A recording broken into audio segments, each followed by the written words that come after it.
બનાસકાંઠાના કોંગ્રેસ ઉમેદવાર જ્ઞાનીબેન ઠાકોરના રોડ શોનું આયોજન અને ડીસામાં કોંગ્રેસ લોકસભાના ઉમેદવાર જ્ઞાનીબેન ઠાકોરે પડકાર ફેંક્યો। જ્ઞાનીબેને જાહેર મંચ પરથી અસામાજિક તત્વો પર નિશાન સાધ્યું છે। કહ્યું કે ડીસામાં શૈક્ષણિક સંસ્થાઓને અસામાજિક તત્વો બાનમાં લઈને બેઠા છે। બેન દીકરીને હેરાન કરવાના પ્રયાસ કરે છે। જ્ઞાનીબેન દીકરી માટે લડવા માટે સક્ષમ છે।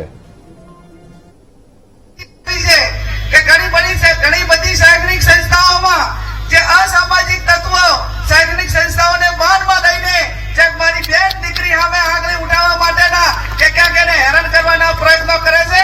એના માટે જ્ઞાનીબેન ઠાકોર આજે બજારની બજારમાં અમને ચેલેન્જ કરે છે કે મહેરબાની કરજો, કુદરતને અહીંયા દેર છે અંધેર નથી, તમને પણ પહોંચી વળવા માટે કોઈક ને કોઈ સક્ષમ છે। એ વાતને ધ્યાનમાં રાખીને તમામને હું ખાતરી અપાવું છું કે ક્યાંક બેન દીકરીની સુરક્ષાની વાત આવે ને તો જ્ઞાનીબેને ભૂતકાળમાં ક્યારેય પીછેહટ કરી નથી અને આવનાર સમયમાં પણ નહીં કરે, એની પણ આપ સૌને હું ખાતરી આપું છું।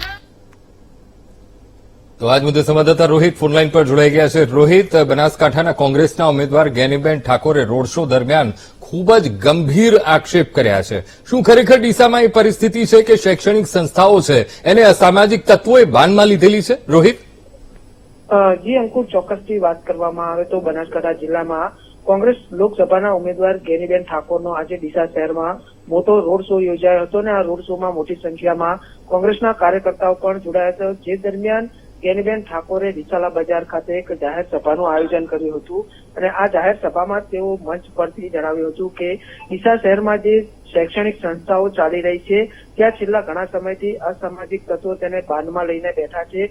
જો આ લોકો જે શૈક્ષણિક સંસ્થાઓને બાનમાં લઈને જે બેઠા છે તેઓની સામે જ્ઞાનીબેન લડવા પણ તૈયાર થઈ રહ્યા છે, તે તેઓ સ્ટેજ પરથી જણાવ્યું હતું। ત્યારે કહી શકાય કે જે પ્રમાણે જ્ઞાનીબેને પોતાના જે સ્ટેજ મંચ પરથી જે પોતાનો પડકાર ફેંક્યો છે તે જોતા ચોક્કસથી કહી શકાય કે તેમની પાસે આ જે વાત છે તે આવી છે। તે દરમિયાન તેઓ જાહેર મંચ પરથી આ જે પડકાર છે તે ફેંક્યો છે, પરંતુ હવે વાત એ છે કે આ જે અસામાજિક તત્વોની વાત છે તે ખરેખર હકીકતની વાત છે, કારણ કે છેલ્લા ઘણા સમયથી ડીસા શહેરમાં કોલેજ હોય કે પછી અનેક શૈક્ષણિક સંસ્થાઓ કે જેની આગળ છેલ્લા ઘણા સમયથી અસામાજિક તત્વો છે તે જે દીકરીઓ ત્યાંથી અભ્યાસ માટે આવતી હોય છે તેને વારંવાર હેરાન પરેશાન કરવાની જે ઘટનાઓ સામે આવી રહી છે તેને લઈને જ આજે જ્ઞાનીબેન ઠાકોર છે તેઓ પોતાના મંચ પરથી જણાવ્યું હતું। જી અંકુર। જી બિલકુલ રોહિત, સમગ્ર માહિતી સાથે જોડાવા બદલ આપનો આભાર।